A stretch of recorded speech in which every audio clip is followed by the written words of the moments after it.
അങ്ങനെ 10 ലക്ഷം രൂപ കിട്ടുമെന്ന് ഉറപ്പായി അല്ലേ എടുത്തി? ഇങ്ങനെ ഓരോന്നോരോന്നായിട്ട് നമുക്ക് തിരിച്ചു പിടിക്കണം മോളെ. ചതിച്ചു നേടിയത് മുഴുവൻ നമ്മുടെ കയ്യിലേക്ക് തന്നെ തിരിച്ചെത്തിക്കണം. പക്ഷേ സ്വർണ്ണം എങ്ങനെ തിരിച്ചു പിടിക്കും? അതാ ഇത്ര ആലോചിച്ചിട്ടും മനസ്സിലാവാത്ത.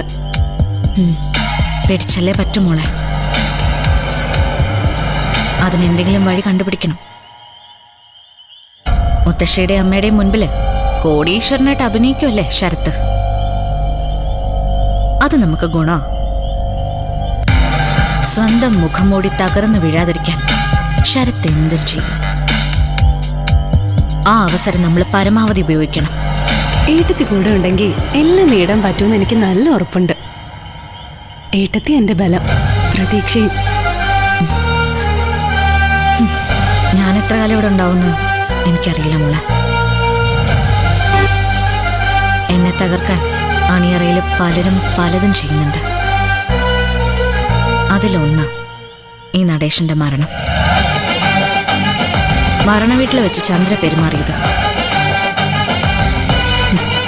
അത് മനഃപൂർവ്വമാണെന്ന് എനിക്കറിയാം.